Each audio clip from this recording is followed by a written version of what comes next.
ஓம் சாய்ராம். என் அன்பு செல்லமே, வாழ்க்கையில் ஏமாந்து விட்டோம், இதற்கு பிறகு ஏமாறக்கூடாது என்று உன் மனம் சொல்கிறது. யாரையெல்லாம் நீ பார்க்கிறாயோ, யாரையிடம் எல்லாம் பேசுகிறாயோ, அனைவருமே உன்னை ஏமாற்றுகிறார்கள். அனைவருமே உன்னை பார்த்தால் கேவலமாகவும் இவளை ஏமாற்றி விடலாம் என்ற எண்ணத்துடனும் தான் பழகுகிறார்கள். இதை தெரியாமல் நீ என்ன செய்கிறாய்? அவர்களிடம் போய் பேசுகிறாய். உன் வாழ்க்கையில் நடந்த நல்லது கெட்டது அனைத்து விஷயங்களையுமே பகிர்ந்து கொள்கிறாய். தங்கமே, தவறு. எது உன் வாழ்க்கையில் நடக்கிறதோ அது தனியாக இருக்க வேண்டும். அது உனக்கு மட்டும், உன் குடும்பத்துக்கு மட்டும் தெரிந்ததாக இருக்க வேண்டாம். அதை நீ எப்பொழுது மற்றவரிடம் சொல்கிறாயோ அது அப்பொழுதே ரகசியம் கிடையாது. அது இன்னொரு காதுக்கு போகும் விஷயம்தான்.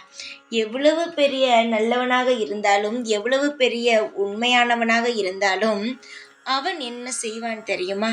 அவன் வேலையை காட்டி அவனுக்கு ஏதாவது பேச வேண்டும் என்று தோன்றும் நேரத்தில் உன்னுடைய நடந்த வாழ்க்கையில் இருக்கும் விஷயத்தை 4 பேரிடம் சொல்லி அவன் நல்லவன் போல காட்டிக்கொள்வான்.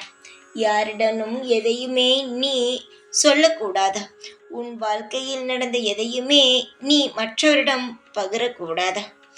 காலங்கள் எப்படி வேண்டுமானாலும் சொல்லலாம். மற்றவர்களுக்கு நாம் எப்பொழுதும் இடம் கொடுக்கவே கூடாது. நீ சிறு பிள்ளை, என்ன நடக்கிறது வாழ்க்கையில் என்று தெரியாமல் பலரிடம் பல விஷயங்கள், உன் வாழ்க்கையில் நடந்த உண்மைகளை சொல்லிவிட்டாய். இனி சொன்னதை யாராலும் மறக்க முடியாது.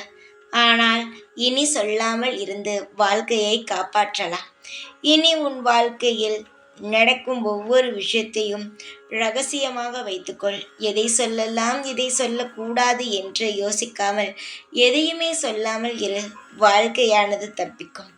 எதை சொல்லலாம், எதை சொல்லக்கூடாது என்று யோசிக்கும் பொழுதுதானே இதை சொல்லலாமே என்று தவறாக தோன்றுகிறது. எதையுமே சொல்லக்கூடாது. வாழ்க்கை என்பது பாதுகாக்க வேண்டியது.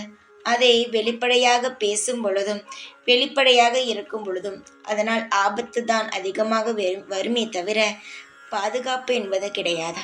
உன் வாழ்க்கையை மறைத்து வைத்துக்கொள். யாரிடனும் உன்னுடைய வாழ்க்கையில் நடக்கும் நல்லது கெட்டதுகளை வெளியில் சொல்லி பகிராதே.